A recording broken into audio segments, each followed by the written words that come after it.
Take one. Yay! Yay! That was I don't perfect know if that timing. works. Let's do a take two.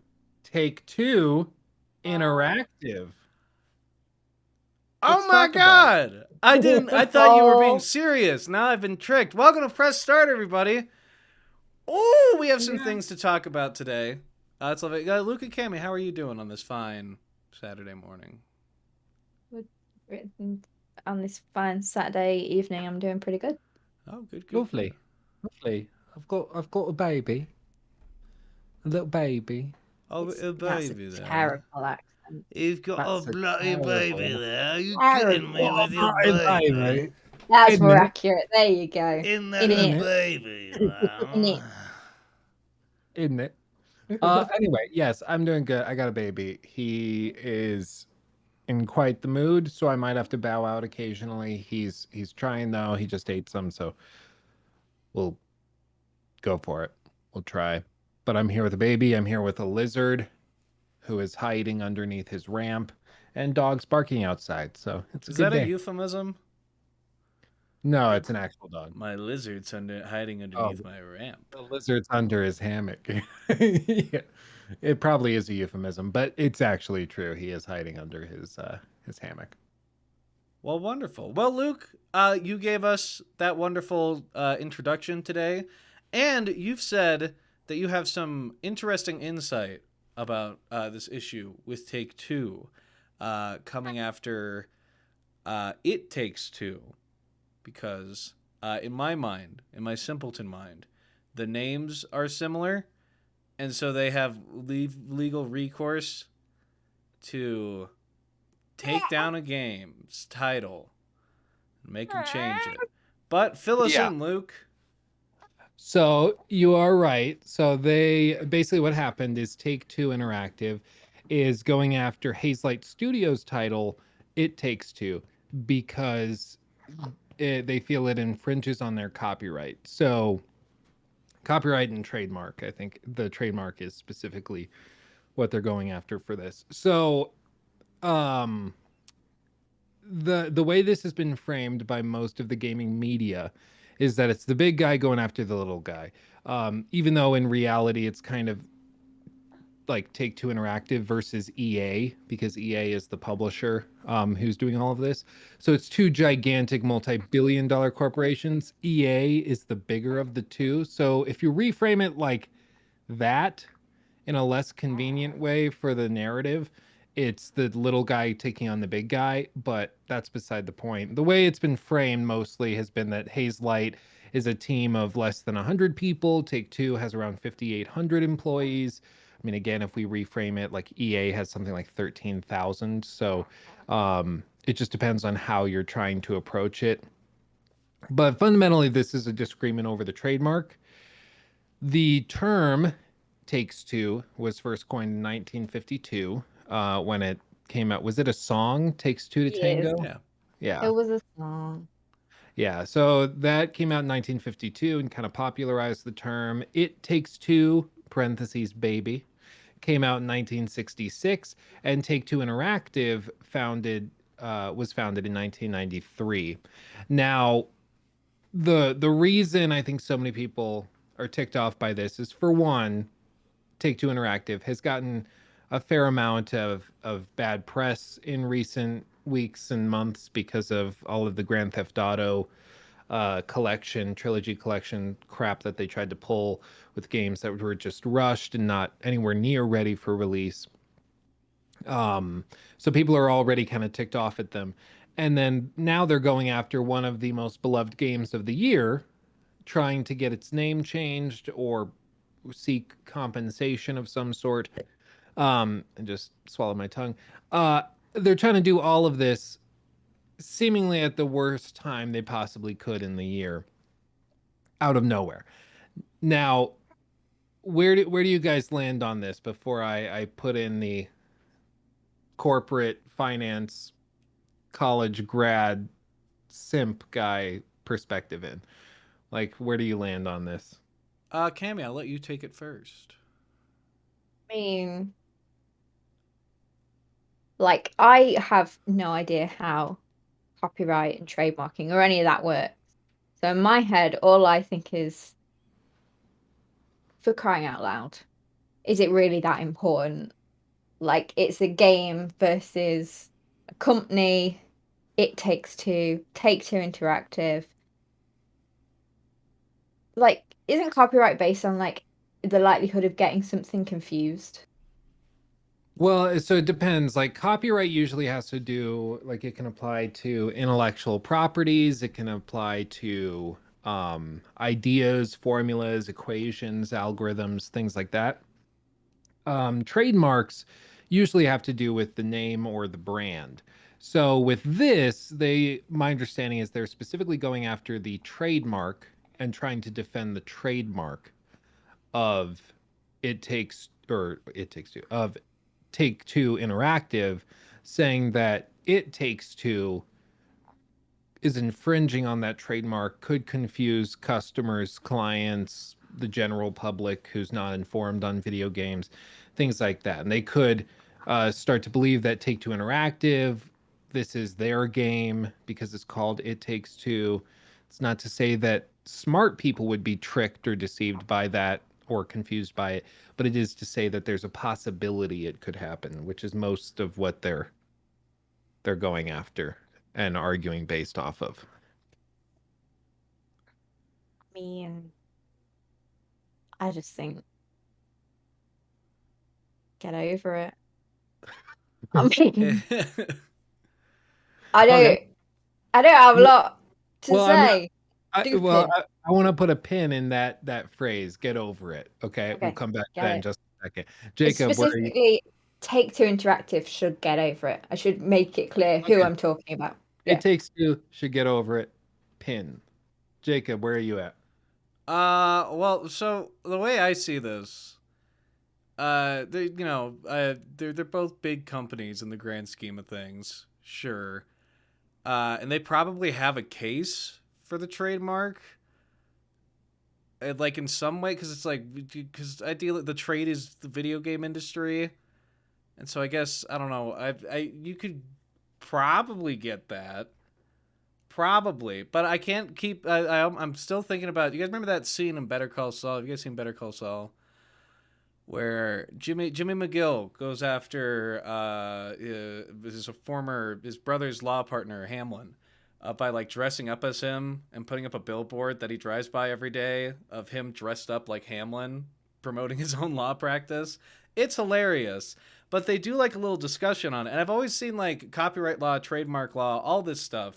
When it's a situation like this, it tends to be pretty subjective once you get down into it, which is why companies will go for it. Is because if there's a chance you can win it, I don't see this as a way to like take down It Takes Two. I see it as a way for Take Two to possibly get a payday from a big old company like EA, or to get for some kind of financial compensation. That's the only thing I can think of. I just don't know how big that would be.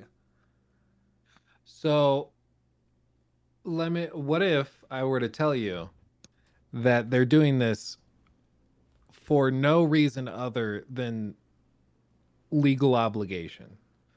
They're not doing it to try and get a payday. They're not doing it to try and take down a small video game. They're doing it because they have to, based on what they already have established. Because in the US, if you have a trademark, and this is something we were actually talking about recently, because we, as a group, we're not ready to announce it publicly yet, but we were working on something where we might have to file a trademark. Um, but the thing about that is that once you file a trademark for something, like say I have this, like my Steam page opened up. So say you file a trademark for Steam. Um, for you to retain that trademark, you have to defend it. Oh, good burp. You have to defend it actively. So when somebody comes along and creates a new website called steamgames.net, you have to then go after them and file the paperwork, get the attorneys to file everything, and you have to actively pursue judgments against those people who are infringing on the trademark. If you don't, you risk losing the trademark. It could be basically withdrawn from you. um, which has happened a few times where big companies haven't actively defended their trademark, and so it was revoked and they lost it. So basically, what this is, my understanding after taking a course on business law was that they have basically till the end of the year of the alleged infringement to file the motion.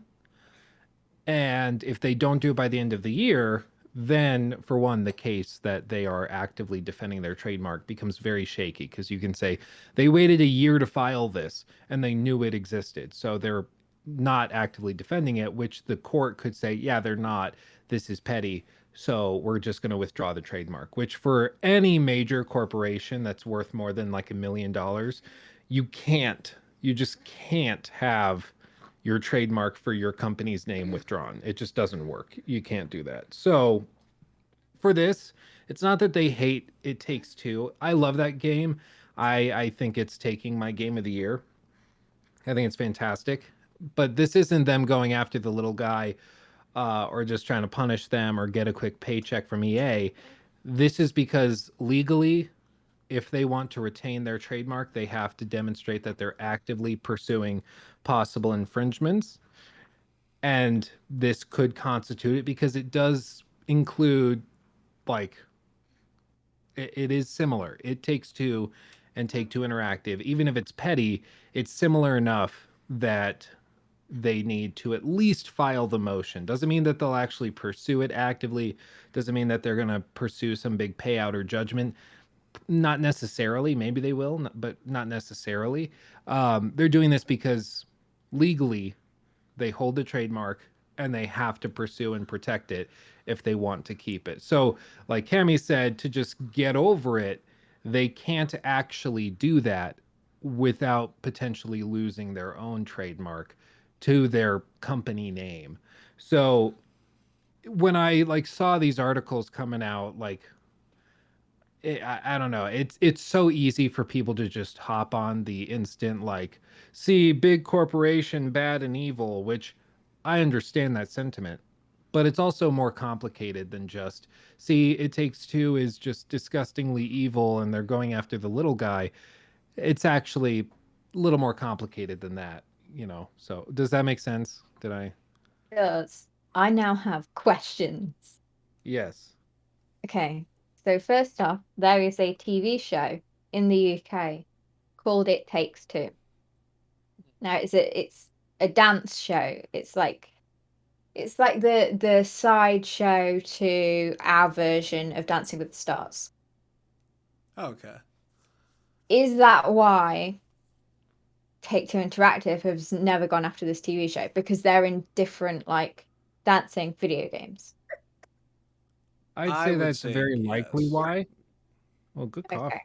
I would say it's very likely why they haven't gone after them, and it also could be something as simple as they're in different industries, and also, so then there's not a likelihood of being mistaken, but also they are in different countries, so they are governed differently. And I don't actually know if It Takes or Take Two Interactive holds all of the trademarks and similar legal holdings in the UK, or if they just hold it in like the US. So I think it's probably a combination of those two things. Two, it feels like this is like a learning class or something with Daddy Luke teaching us everything. Like, Well, teach me, please.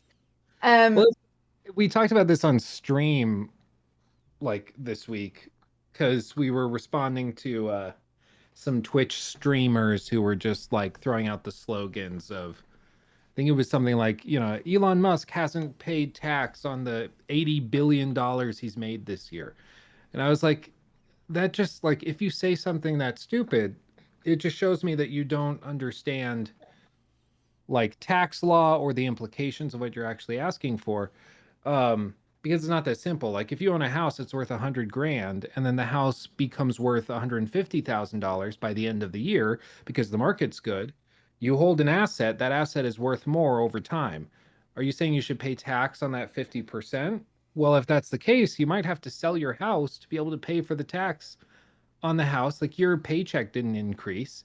You could be totally broke, but you just happen to live in the house that you own, that increased in value. Yeah. Um, so it's never as simple as just the quick Twitter slogan, which is more my frustration with this stuff. Like these articles, it's really easy to just quickly write something about big bad evil corporation.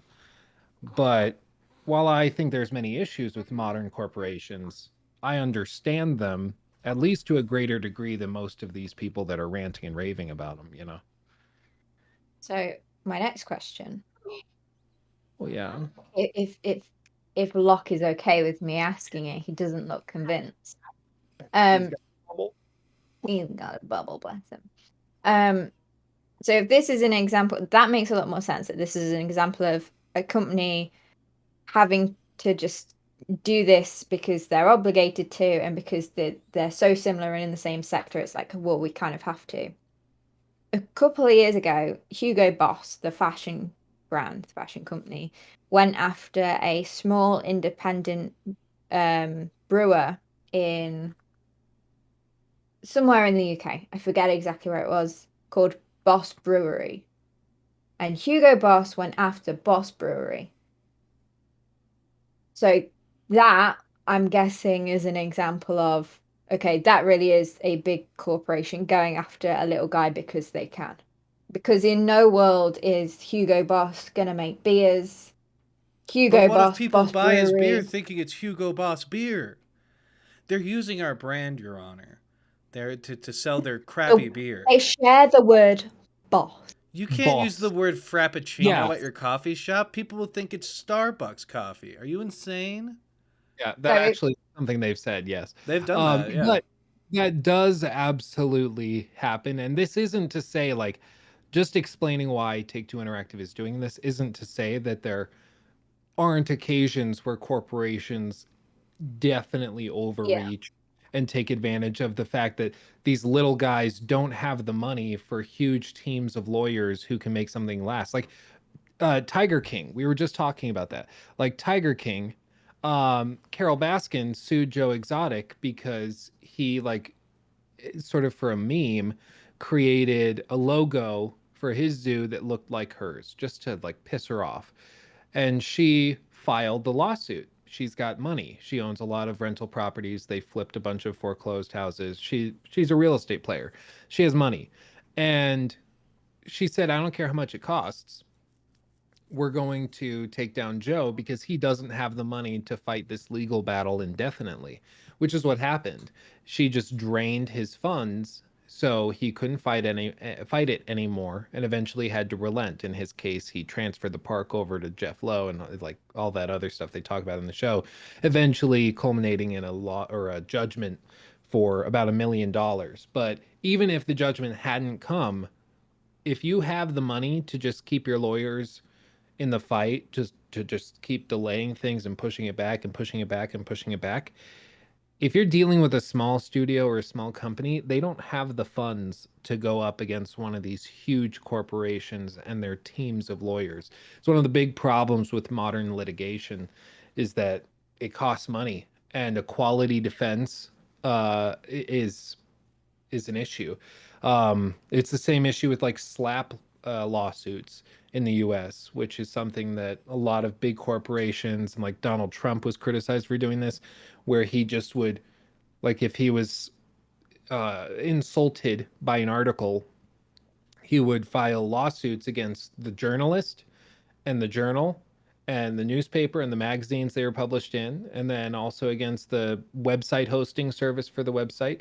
And he would just slap all of them with these lawsuits to try and tangle them up and drain them, because for his lawyers to do that wasn't that expensive to him. But for the small journalist who wrote this article, that can be devastating. I mean, that can, like, for a journalist who's making like $30,000 a year to then have to pay 15 grand for a legal defense, like just to get a case dismissed, that's insane. But it happens a lot. So this type of abuse, like the Boss case, I don't know too much about that, but that sounds like it absolutely could have been overreach. And just intentional stuff. And I mean, let's be real. A lot of the time, these corporations, like I'm sure the lawyer, like head legal attorney or consultant for It Takes or for Take Two Interactive came to them and said, "Hey, we have to file this lawsuit or this trademark infringement claim against It Takes Two by the end of the year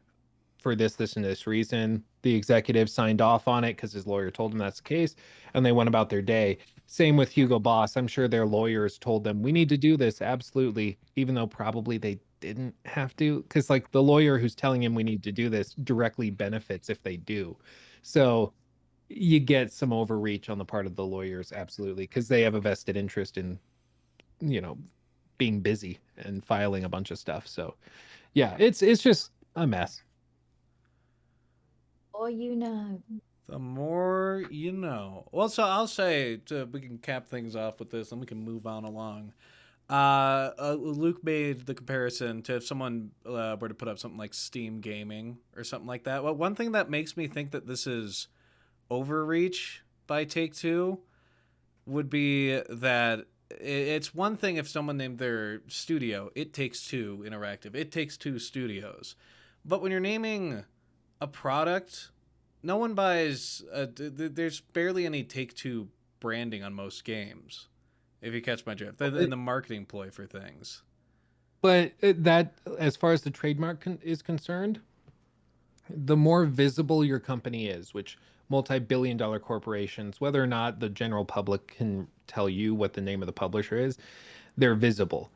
And for the court, that's all they really care about. So, like, for instance, a great example would be SkyDrive.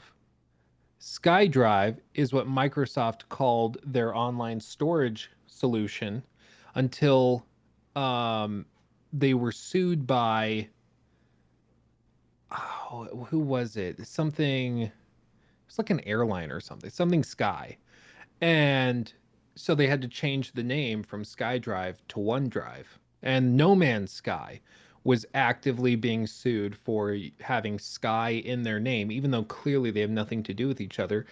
And Sony had to fight that in the courts for like 3 years before it was dismissed prior to the game's launch. So, on the corporate level, multi-billion dollar level for these companies, like the trademark is worth so much as this like ethereal property asset that they have that's not actually tangible. It's an intangible asset. Um, they have to defend it with pretty much everything they have. And sometimes that means playing it safe on their part and filing things that are kind of iffy, like little sketchy. That sounds like a bit of overreach.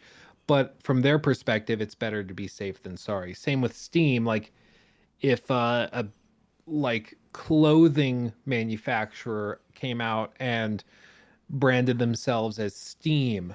You know, we steam all our clothes and it's great, but we're gonna be Steam and do business. We own Steam.com or Steam Services.com, whatever it may be. The gaming platform Steam would have an obligation, especially to their owners and the stakeholders, to go in and try to defend themselves against that possible infringement. So it's just all of this to say, everybody, this stuff is way more complicated than a Twitter headline. Well, yeah, because Of I just was like, just thinking if someone were to post a game on Steam or let's say outside of Steam for the sake of this, and they called the game's about it's steampunk. It's a dystopian future. It's dark Steam. So someone comes up with a name like that or something. So if Steam's trademark goes out after that because it's within the video games industry, and they can say that that is pulling away their crowd for their trademark. Is that not? It's why trademarks are. It's why they're important and also so fucking stupid, and why it's always kind of subjective, because the word sky, the word steam, like the stuff like that. It's like these combination of words mixed with this certain color, mixed with this type of branding. All of that comes like can get it. That's why I don't see It Takes Two. I don't see this really going anywhere. Exactly. I don't think I would see anything really like that going anywhere. unless it Yeah, I mean was. it's like I said, most of the time these moves are not to actually get something out of them. Like it's not to actually get money. I mean, beyond anything, they probably would want to recoup their legal fees. So even if it is found to be an infringement on their copyright, they probably would just seek to have their lawyer fees paid and maybe a quick penalty or something. Um, but that's up to the judge to decide, when he hands down the judgment. But usually this isn't about punishing somebody unless it's really blatant. If it's in the gray area, which most of these cases are, a lot of the time it's just a matter of like trying to demonstrate to the courts that you are actively defending your trademark, which is the consideration we have with our stuff. If I file a trademark for like Luke Stevens gaming or whatever it may be, I will have to retain a lawyer and actively pursue people who are infringing on that trademark. If somebody talks about me or makes a video with my name in the title, I would have to go after them actively, and defend it in cases where it was possibly infringing on it.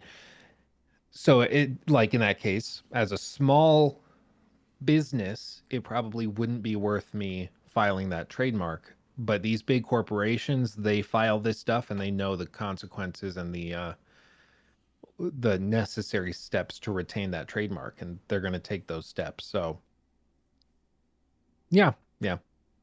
I'm probably beaten that horse to death a couple times, but it's an interesting case, and it's never as simple as it is or as it appears to be. So when you see people freaking out on Twitter or online and like Yong posting videos getting outraged to this stuff, just know like there's usually a little bit more context than what initially appears to be there. And if you want to just rant and rave about how terrible big business is and corporations are, okay, but like do so with the understanding that those big companies are the ones that gave you like Red Dead Redemption 2, and those games couldn't exist without big companies behind them. So it's part of the business. It's part of how this world, the corporate world, works. Um, and I can't help but notice that most of the time, people who heavily criticize the corporate world don't understand a damn thing about it. So, it could just be maybe I'm brainwashed because I studied it for 4 years, or maybe I just get it and understand why it works the way it does. And I don't know, it's beside the point. That's another topic. Never mind. Moving on. Well, we'll just jump on ahead to some trademark infringement already. Sony Game Pass is coming out. I can't believe we're gonna have two bits of this in a row. But Sony is making a subscription service. It's gonna take on Game Pass. It has a really cool code name. Cammy, say it in your awesome British accent. Oh, okay. Spartacus. See? Oh, It sounds wow. like That in a does Marvel sound movie cool. where it's like it's code name Whoa! Spartacus. It's a Code name super soldier. Spartacus. Oh, Expected spring 2022. Patronum. Yeah. Yeah. When I saw that, I was really confused by this because Sony already does have a subscription service. It's just they've That done a terrible sucks. job marketing. Yeah, it's Well, just not that great. they've done a terrible job marketing it. I will say, like, they have a cloud solution where you can stream games, like Yes. xCloud. They have a service where you can download the games on their service. That's pretty cool. They have tons of first party games, many of which have won Game of the Year awards and are critically acclaimed, some of the best games released in the last 10 years. So they've got a lot going for them, but nobody knows what the hell it is because they've done a terrible job marketing it, and nobody has any idea that it exists. And that, of course, is PlayStation Now. And I think this new service is their attempt to unify everything. So they're unifying PlayStation Plus and PlayStation Now. So it'll all be under one roof, which I agree. Like the fact that they're separate things is kind of ridiculous, but they'll unify it. And they're doing something interesting that Game Pass um, hasn't done. Well, they sort of done it. I don't know. Cammy, tell us about the tiers. Yeah, so they've said the codename Spartacus is under 3 tiers. I'm gonna keep saying that. Spartacus. The first tier is literally just PlayStation Plus. All your existing features of PlayStation Plus, that's tier 1. The second adds a large catalogue of PlayStation 4 and eventually PlayStation 5 games. So that's sort of what PlayStation Now is as we speak. PlayStation Now is now. And then the third tier is, all of that. PlayStation Plus, sorry, the PS4, PS5, but also extended demos, game streaming, and a catalogue of PS1, 2, 3, and PSP games. So There's a lot of good there. Although, there's a lot of good. one thing that would be big for this subscription service, if they really want to take on Game Pass, because I am a lover of those older PlayStation games. I still have a PlayStation 1 that I, full honesty, am going to be playing on after this because I want to play some classic Worms. But if you're not, the Game Pass offers, you know, day one exclusivity playability with your subscription to games like Psychonauts 2. It's most likely going to offer it with Starfield. I could see them doing it with Avowed or anything out of Obsidian. Like that's a huge deal, a huge bargain. But I don't see Sony doing that. I'd love to see them do it. Absolutely. But I don't see them making Horizon Forbidden West a day one exclusive for it. No. Yeah. Well, it depends on the price point, I would argue. Because, $70 a month. well, for one, I agree. I think Sony isn't going to include it, but I think they could be compelled to include like the base version of the game if the highest tier were something like 20 to 25 bucks a month. I think that would be ridiculous, and I wouldn't pay that. I think that's ridiculous compared to like the $15 that Game Pass is. But I think at that point, like you have to assume the way that these subscription models work is usually people are playing one game at a time. They'll play it for a couple weeks usually. I think the average person probably takes like a month to get through a regular like 25-hour game if they're playing it when they get off work or maybe over the weekend a little bit. Um, Especially if they've got a family and stuff going on. So Game Pass, really, if you look at that, probably isn't that good of a deal beyond just being able to try games for like 30 minutes before you front the cash for them, which I think is great. It's like a built-in demo service. But for a lot of people, Game Pass isn't actually a fantastic deal. Same thing with like Netflix. If you look at Netflix, like my little sister, all she watches on it is The Office, like, or I guess now it's on NBC, so that's a bad example. Parks and Rec, that's also on NBC. For a long time, all she watched was The Office on Netflix, and she just would watch it on a loop. For the 15 bucks a month that Netflix service was costing her, she could have just gone and bought like the whole series and watched it through that way and would have saved money over the course of the year that she spent all that money. So these subscription services are based on the idea that people will pay month to month and probably aren't actually getting that great a value out of it because they're only like they only have so many hours in the day. And in the case of this, like most of these PS1, 2, 3, 4, one day PS5 games, most hardcore PlayStation fans have already played through them. Like they're not selling crazy copies or numbers of copies of like Horizon Zero Dawn on PS4 right now. So who cares? Throw it in the subscription service. So I don't know how they'll price it. I think doing a 3 tier thing is, especially going up against Xbox, who has framed themselves as the pro consumer option this generation. 3 tiers just comes off as greedy and desperate. I think it's stupid. I think they should merge all of them, to be perfectly honest. Because especially the overhead costs, like how many people are playing emulated PS1 games? Like beyond Jacob. I would. I'd Not be that many playing some people are. fucking Medieval, some original Spyro, some Crash Bandicoot. Fuck. Yeah, you're the type of person that would greatly benefit from this service. I think most people, though, like your average gamer, probably isn't going to benefit from the top tier, probably not the mid tier, which will leave them just subscribing to PS Plus so they can play online, which in that case, nothing's really changing. Like our brother Ben, bless his soul, he is like the quintessential stereotypical gamer where he plays like Battlefield 2042 for 200 hours in the span of a few weeks. And he gets bored with it, and then he moves back to like Warzone. I almost called it Call of War. Call of War. That's Oh. Call of War. Call Welcome of Duty, to Call of. War. Would we get sued Call for of that Warzone. if we make a game called Call of War? Probably, yeah. All right. I think that's already a game, actually. It definitely is. sounds There's no so way it's familiar. not. Call of War video game. Yeah. Hey! The World War II video game launched in 2017 by Vitro Labs. We're too late. Oh my God, Vitro Labs?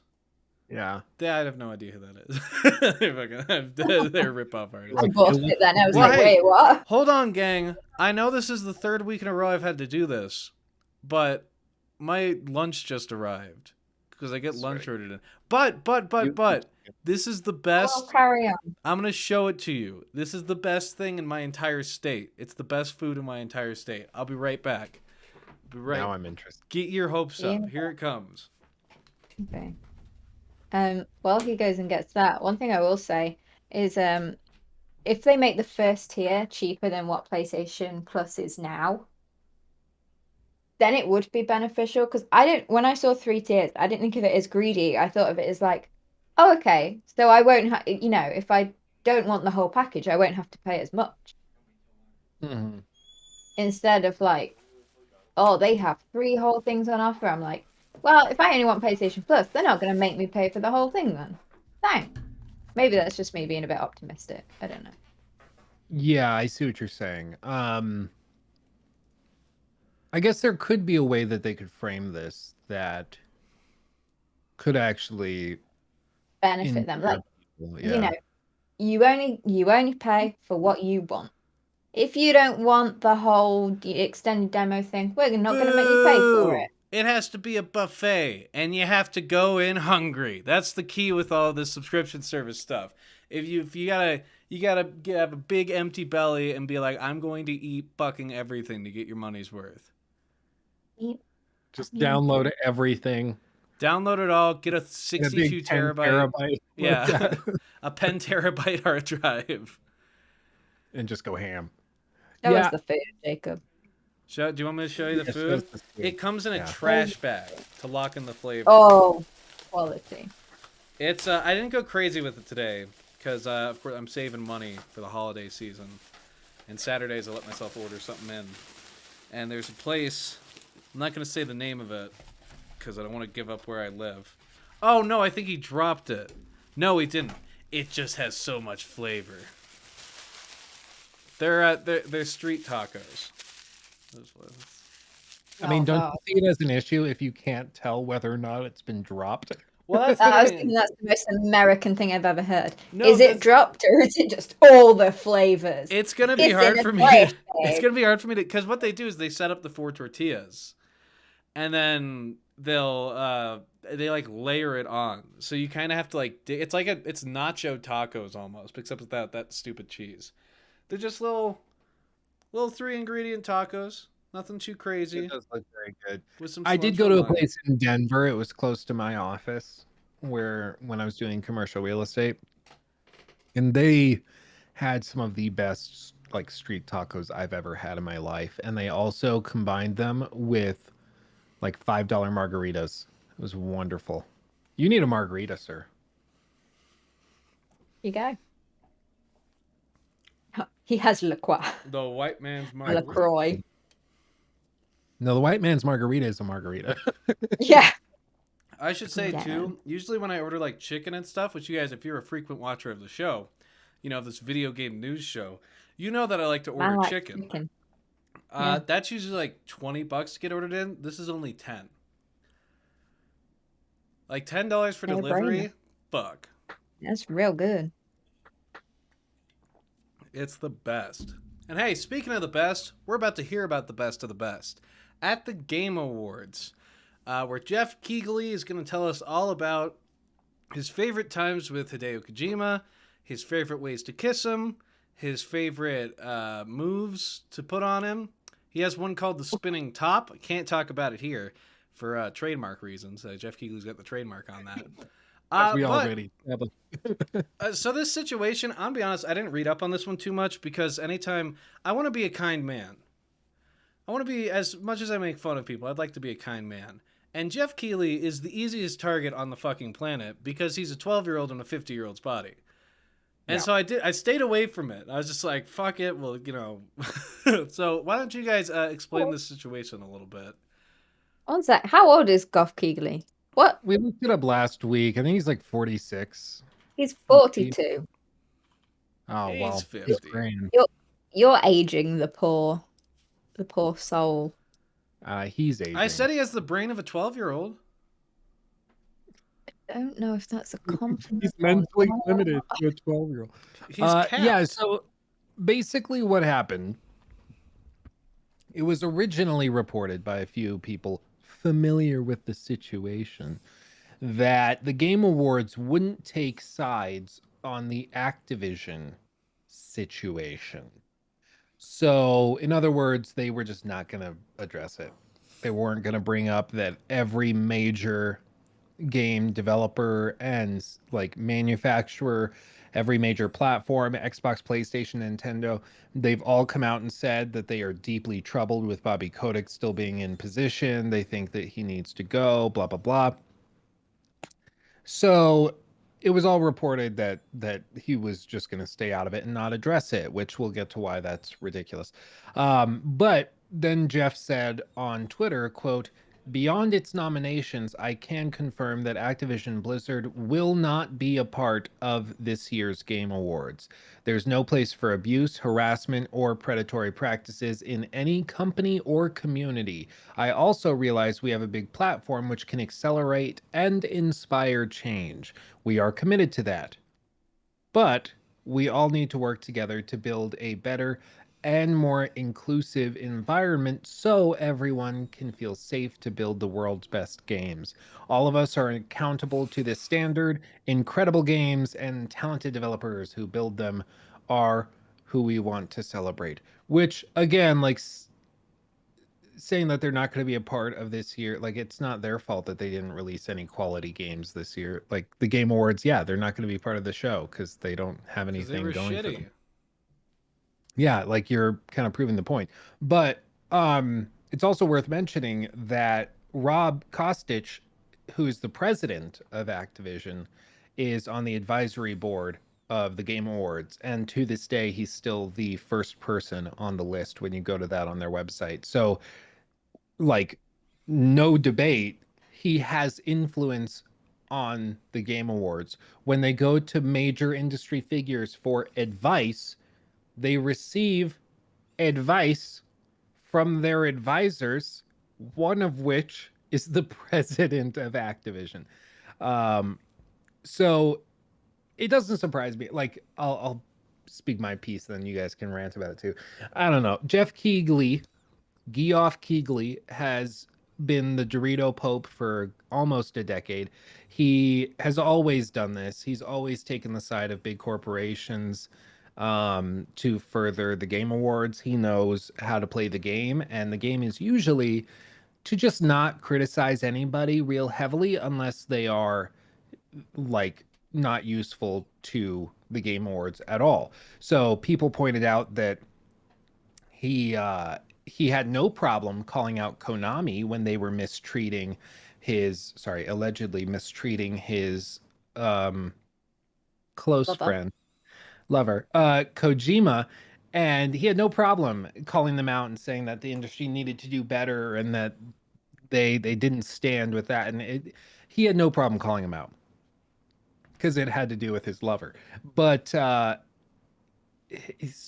what he's going off of is he's saying, listen, the Game Awards is about the games, it's about the industry, it's about rewarding the best developers. So to make it like this big stage for us to call out like abuses in the industry. It's just not what it's for. I understand that we have a platform, we have this, that, and the other. And if that's how he was actually acting and the that he was living according to what he was preaching, I could see that. And I'd be like, you know what? Yeah, make it just about the games. No more of this like double talk, and I don't want it to be like super political and whatever. But he's never done that. Uh he has no problem calling out companies again when they mess with his lover. Alleged lover. So allegedly. Allegedly, yes. So he hasn't had an issue doing this before. The only reason he seems to have a problem with it now is because it pertains to a company that has a ton of influence, power, and money, and even a position in the advisory board. So he doesn't want to burn that bridge because, of course, he wants like Red Dead Redemption 3 to be announced at the Game Awards. He wants to have that connection, so he doesn't want to burn that bridge. But we're supposed to be a little bit bigger than that. And so is the company. So is Take Two. Like if Take Two is such a petty company that they can't handle um Geoff Keighley calling them out for having like an alleged abuse enabler in the top position of the company, then they aren't worth having at the show. You know, at some point he's got to set aside um I think just the furthering of the like his career and his position and the position of the Game Awards, and just do what's best for the industry, which absolutely is to get Bobby Kotick out of position. Like without a doubt, that's what's best for the industry at this point. So it's disappointing. We'll see if he flip flops on it. He should.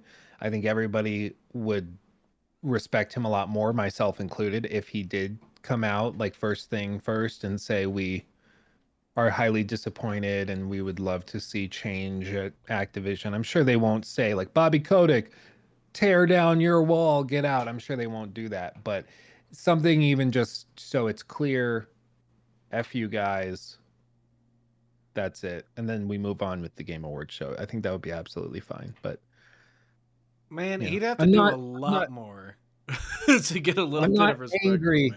I'm just disappointed. Oh. Oh. Hey, Yeah, well, that's my Luke, dad. don't you That's know, my new dad phrase. I'm not angry. I'm just disappointed. Luke, don't you know that Activision and Blizzard aren't going to be at the Game Awards because they made nothing but shitty games this year? And it's important, Luke, that we work together. Are you forgetting that? We all need to work together. It's not like everybody's working together in defiance of this horrible person at the top of Activision and Blizzard. It's not like we're all coming together for that. It's all what a patronizing asshole is that. It's about all of us. We all have to, bitch. We are working together. You're the guy You're that's the not only working one that with isn't. us. You are holding out. What do you mean teamwork? We're a team. You're on the fucking outside. What a dumb Yeah. statement by the dumbest Dorito Pope God's ever blessed us with. My Yeah. goodness. Was that too much? No, you're right. He is the Just the Dorito. right amount. Like It was yeah. people forget. Like the Dorito Pope thing was because he did a whole segment where he was just surrounded by It's amazing. Doritos, and I can probably even pull it up and show because people will have forgotten. Um, I'll do a screen share. So like he did this segment where he was just drowning in. Oh, maybe I can't actually do this. Let's see. Oh, I'll treat you all to it at the end of the video. That'll be our outro today. It was just it was just absolutely amazing. Like I think this will work. Yeah. Yeah. Um where he's just surrounded by Doritos and Mountain Dew and the huge Halo thing. And to this day, as far as I'm aware, he's never actually like acknowledged that this was a mistake and that this was too much. So, like, people- Just God, I love so it. good. It's so good. But he's never really lived it down. And so this is why I'm like, you guys are really surprised. Like people have started to buy into this idea that Jeff Keighley is just like the ultimate um defender of the industry. And it's like, well, he's done a lot of good things for the industry, but he also is he's only made it this far because he knows how to suck up to major businesses to get them to pay to be in the Game Awards. It's the only way that show gets done is if it's got tons of money behind it. And that's what he's very talented at doing. I got to give him credit. I wish I had him on my team finding sponsors, though I will say Tim has been doing a fantastic job recently. But this is Not all that he. fantastic. I still don't have an Aston Martin. That's true. Yeah, that's true. So We got to get on that. But hey, Him? speaking of getting on I that, still don't have my Tesla. and I don't. So- I, disgusting. nope, I'm not making that joke. Anyway, Okay. I had to stop myself. I was gonna say something foul. Hey, wait a minute. Foul? There's a foul odor Oh. filling the room. It's CD Projekt Red's development strategies. PU. Ooh. Cammy, why don't you tell Ooh-wee. us why don't you tell us about this a little bit? Because I'll be too mean and jaded about it. Okay. There was it was pretty brief. CD Projekt Red had a report out, basically in bullet points. Production teams are being expanded. Next gen version of Cyberpunk is still scheduled for the first quarter of 2022. Major Cyberpunk update in the works across all platforms. Cyberpunk expansion still in development. CD Projekt Red has started exploratory work on new projects. You did it, CD Projekt Red! You told us you might actually do stuff. You haven't really done Maybe. anything yet, but hey, Eventually. now we have a rough roadmap for what to be disappointed by next. Isn't it nice when you can plan out the depression throughout the year if you're really into Cyberpunk? You can pace yourself. It's nice to have a It's- schedule. I mean, it's like it is disappointing, but it also I don't think surprises anybody at this point that they're kind of prepping to move on and shift focus. I just did a video this week where we tried on stream replaying Cyberpunk 2077 or a chunk of it, and I'll just share this with you guys in case you missed it. This was like one of the first things we found in it. The cop screams, "Get down!" And then I this was happened. in the stream, Luke. Yeah, What is Cammy was that? here. I was here, and it So it he just like, inspired me to download it afterwards, and my game crashed within the first hour. yeah, it It was. was perfect. It's just not ready. It's not there, No, and it's never gonna get there. I don't think. I just don't see how it possibly could, especially at this point. Um, so I don't know. It's like we all said back when the game launched. This thing is so awful. I don't think it will magically repair itself, and I don't think they can undo all of this. They're just gonna have to move on and try again with the sequel, and I think that's accurate. I don't think that they're gonna be able to get past it, but You baked a loaf mean- of bread with sourdough, CD Projekt Red, and there's nothing. I honestly think would be better if they just moved on. I think Cyberpunk is a $30 game, as a $20 game. Some people are willing to put up with the bugs and get through it. So Yeah. take that for what you can, CD Projekt Red, and just fucking put this behind you and try well, to they do still something have good. like bizarrely some sycophantic fans. Like even now, there's I mean, in comparison, it's not that many, but there's like a couple hundred people who disliked that video I did this week, where I show like live. I'm playing the most recent version of the game. I can show you the version number right here, and we're gonna play the whole thing through, or we're gonna play, and you can watch the whole stream through and see what happens and when it happens. And so if I'm deceptively editing stuff to make it look worse than it is, you can call me out for it. Full transparency. And even with all of that benefit of the doubt given to them, we still ran into all of these issues. And they're still like, you're just a hater. You just don't want the game to be good. You're doing this for views. Enjoy that check that their competitors gave you. Like, If just only. insane stuff. Yeah, I was like, If you're- only Bethesda was sending us money in the mail to shit on, but God, that'd be the job to have. imagine if that's actually how the industry worked? It's Oh like, but god. some people, I'm sure they're 12 years old, but some people actually do argue that that's what goes on, and that's the only reason we could possibly dunk on the game. I'm like, no, like we made a 5-hour video on Cyberpunk 2077. We gave that game the time of day. We We all we played gave through it, it multiple times. All three of us who worked on Huh? that video. and Like, It was it's painful. not great. It's just bad.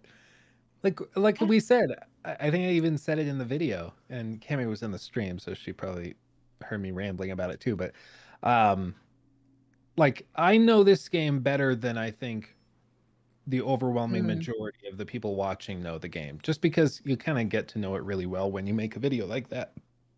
Um, and so I think I can evaluate fairly if it's had improvements made, if it's better than all of those dozens upon dozens of hours I spent with it. And like they've made improvements. The game does run better on the whole than it did at launch, even on like a high-end PC. I'm sure on base consoles it's way better. I mean, I think they added it back to the PlayStation Store, so at the very least they got it functioning to the point where that was something PlayStation was willing to do. But even so, the game still has all of these bugs that, like, if they showed up in a launch version of the game, it would be considered very buggy. And we're a year out from launch, uh, and they still have these issues. So it's not going to get fixed. And at this pace, it will take another 2-3 years to get it polished where it should have been at launch. So I think they should just move on. But the fact that they're saying Cyberpunk expansion is still in development and a big update for all platforms, the 1.5 update, which apparently is going to make everything awesome, that's in development. I don't know. We'll see it. Hopefully they can pull it off. I mean, I'd love to see it, but my guess is they're working on a multiplayer expansion for it, and they're hoping that that will be the saving grace. But oh I think god, that's if what. they release multiplayer while the single player is still, I don't think I'll. I don't know what I'll do. Oh, Probably I go don't on think with my they. life because it doesn't have that much impact now that I think about it. Well, But I'll I be don't think they upset. can fix the base game, which is why releasing multiplayer, if they do it, which they've said that they intend to at some point, um, it'll be while it's still buggy and broken. I'm This sure it'll just, expansion is like DLC, like Blood and Wine and stuff. You think they're yeah. going to charge people for that? Like, how do you think that will be when they turn around and go, God no! If they charge $15? people for it, oh, God, that Oh, would be without a huge. doubt, they're charging You, for it. I They cannot wait to can't. see that. They have to. If they charge for it, like, good God, go fuck your. Make the What first one can we? free. Charge for the second one once the first one's good. Make a really good first one, and then charge for the second one like a month later. But don't charge for that first one. Don't do it. Don't you do it. You are on Don't do such it. fucking thin. You released a broken game people are defending. You are on the ice is barely there anymore. It's a sheet of paper. And then you want to make them spend more money? How long can someone lie to themselves? Long time. Pretty long time. I mean, I will I say, mean, I've said it fine. before. I talked to a couple members of the dev team on LinkedIn. Um, Very sweet guys. I was talking to them before the game came out, and they were hyping it up, super excited about it. And then the game came out, they went silent for like a month and a half. And then when I finally got a hold of one of them, one of the members of their quest design team, I've said it before, I stand by it. He straight up did not want to acknowledge the game's issues. He said, like, yeah, there's some bugs, but every game is going to have that. And we did the best we could, and I think the game is still fantastic. It's just unfortunate that gaming journalism profits so much off of bugs and stuff, so people think that's all the game is. I'm like, dude, you're making a lot of excuses. It's broken. Like, there are huge issues with the game. And even if the game worked very well, there's still a lot of basic problems with the design of the game. Like the fact that you created Night City and you can't operate flying vehicles. Something as simple as that. You get to fly in vehicles as part of like actual cutscenes and stuff, but they don't give that ability to the player because that would have been a whole nother level of engine optimization and careful design that they would have to take into account. And apparently at one point they had prototypes of that working, but they cut it out.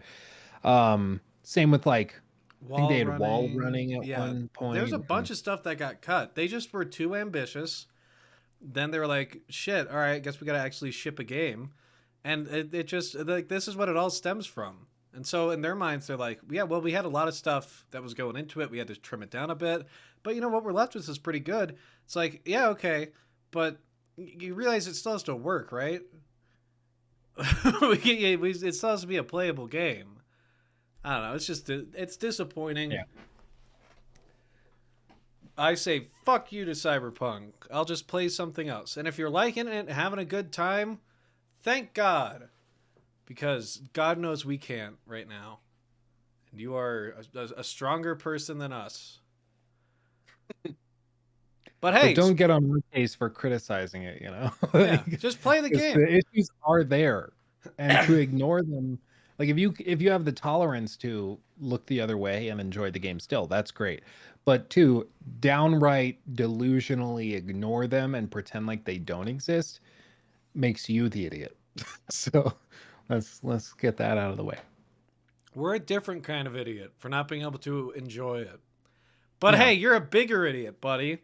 Dumbass. And speaking of dumbass, you guys remember Titanfall? Mm-hmm. Do you guys like Titanfall at all? No. I mean, I never played it. So. Okay.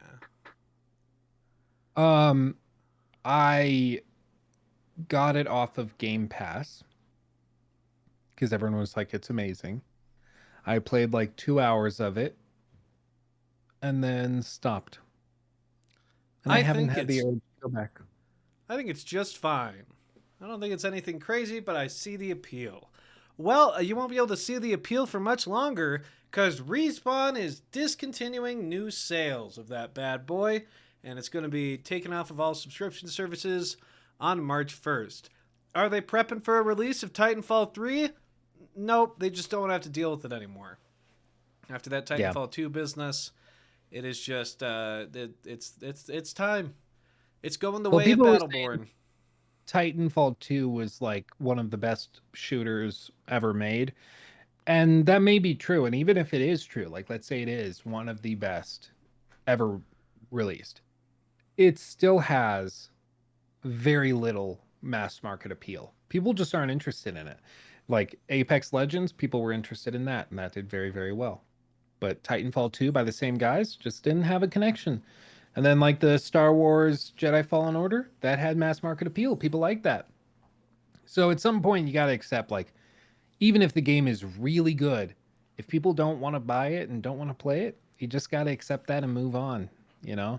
And maybe one day in like 10 years, people will go back and it'll have a resurgence and it'll become a cult classic and it'll sell crazy and they'll do a remaster and all this. But as of right now, people just don't care or really want it, except for a very select few, very vocal minority. So I think they're just slowly, like Jacob said, moving on to bigger and better things, refocusing their attention elsewhere. Which, to be fair, I mean, if they come out with another Star Wars Jedi Fallen Order game soon, ooh, that would be a cool, especially if it's exclusive to next or current gen consoles, because that first one was really good. You know what? I liked it well enough, but I still feel like it's just kind of bad Dark Souls right now. So if they could tweak that like actual gameplay, I'd be happy. I like the platforming stuff though, and of course like the level design was all fun and cool. It had some fun force powers and puzzles. Not a bad game. If you can get it for free, play it. If you spend $20 on it, You know what? It's $20 out there. You know, it's probably less than $20 out there. Bioshock. Hey, wait a minute. Bioshock. I love Bioshock so much. I remember I used to have. I think I still have it around here somewhere. Me and Luke's older brother Joe. He loved those Bioshock games. He'd go deep on the theories in those Bioshock games. Introduced me to them, yeah. They're wonderful, and I think all three of us are in agreement. But he had them all downloaded onto this Xbox 360 our family had. That the disc tray was broken. And on that Xbox 360, that was because I couldn't play any of the regular games I usually played on disc. So I was like, I'll play what my brothers were playing. And they were a few years older than me. That was the first time I played Skyrim, first time I played New Vegas, first time I played Dishonored, and the first time I played Bioshock and Bioshock 2, and I think Bioshock Infinite all in a row. So some of my, most of, if not all of my favorite games of all time, kind of spread out of there, save for Psychonauts. So I have a deep love and affection for this, and for Ken Levine, the creator that's not a part of this project. He's doing a different thing. But there are leaks coming out saying that Bioshock 4 is going to be set in like an Arctic setting. It's going to be, I forget I should look at the actual fucking article because I didn't write any of it down because I was too excited. It has a name to it that I was like, this seems kind of neat. Set in the 1960s, fictional Antarctic city. It's going to be called... Oh, I don't think they actually have a name for it yet. I thought it was something silly. Oh, Borealis. Aurora Borealis. So Borealis is what you shorten it to. That fits for Bioshock well enough. Yeah. And who knows? Maybe they can pull off an interesting mindfucky story like one in Infinite. But if I had to take a guess, I would say that the guys working on this game, not that they're not good, will probably go for a Bioshock 2 feel, which is my least favorite in the series.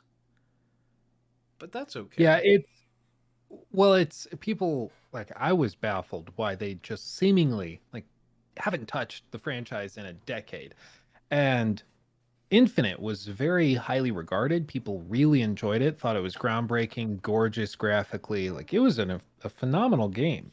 So why haven't they touched it? Is it like a sort of like Portal 2 thing where they're like, nope, we did our best. That's it. We're going to leave perfection be. Well, no, apparently, and I did a bunch of like reading into company reports because I'm a nerd trying to figure out why they wouldn't touch it. And the executives were like, oh, no, Infinite sold well, but it was far and away the most expensive game we've ever made. And it was so expensive to make that honestly, it wouldn't be worth doing again. Because apparently Ken Levine required them to restart development 3 separate times. Like, they got to pretty much the prototype phase and started building the story and crafting quests. And then he's like, no, I changed my mind. Scrap it all. We're going to do it this way. And so they did that. And then they started building the game. And he's like, nope, scrap it all. We're going to do it this way, actually. And that happened again. And so the game cost like 2 to 3 times what a game like that should have cost to make, which just made it prohibitively expensive. And I think that's why they didn't want to give him the chance to do it again. And who knows, maybe he didn't want to do it again. And so they just kind of moved on and forgot about it, let it sit on ice. And now they're prepping to come back because it has fantastic name recognition. Like, I'm going to buy a Bioshock game as long as it doesn't look awful. So we'll see. But I mean, like we've seen before, sometimes these big revivals of previously beloved game franchises don't end up looking too good, like the Saints Row reboot they're working on. Well, so the original art director is coming back. The art director from Bioshock and Bioshock Infinite is coming back. No Ken Levine. If only Ken Levine had figured it out, had made his masterpiece on the first try, and didn't have to take 3 goes at it, because maybe he would still be with the company today. But he's working on a game of his own at his studio Ghost Story Games. I think it's a split off or a rebranding of Irrational Games. So his studio. It's sci-fi, immersive sci-fi RPG is what they're saying. RPG elements. So I'm really excited for that. And there might be, just because the Ken Levine's new game's been in development for going on probably 5 years here soon. At least 4. That's like the lowest it could possibly go.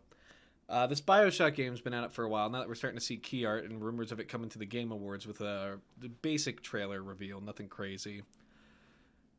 It's possible that we get a new Bioshock game and a new Bioshock game like within a year of each other. We get the Ken Levine Bioshock and we get the kind of corporate side of Bioshock, which, fuck, man.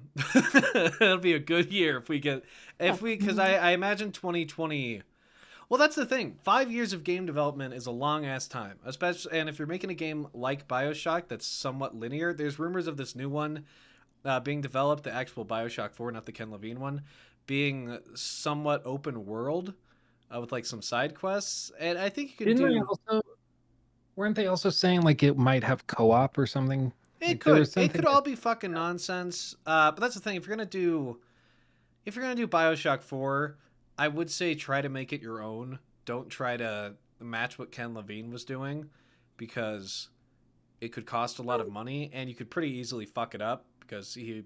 I mean, lightning in a bottle twice. Come on, like that's a special dude. That's a way. Like, so I don't know. I'd love to see them focus on, because you have your art director back. Maybe lean away from the craziness and intricacy of the story, and have a solid story, but let that exploration take the forefront, and the beauty of this Borealis place you're exploring in. I think you can pull off a really interesting game with that. Maybe pull off the RPG elements somewhat. Not even brighten up the tone. You can still have it pretty dark, but I don't know. I'm excited. There's a lot of great prospects to this. I can't wait to see more from both of them. And it's possible they could both come out 2023 is probably what I'm guessing. But I could also see late 2022. Maybe. But that's my piece on Bioshock. I love me some Bioshock, and love me some Ken Levine, that crazy bastard. It was a good piece. Well, sweet. Speaking of peace out, homies. It's the end of press start. Hi, Lachlan. It just face pats its Lachlan welcomed us into this show. No. He's going to take us out of it. Lachlan, give us your last line. You gonna say goodbye? Goodbye. Do it. Any closing words?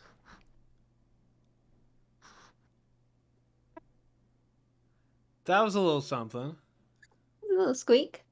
I think you farted. All right, good. See you later, everybody. Bye. Woo!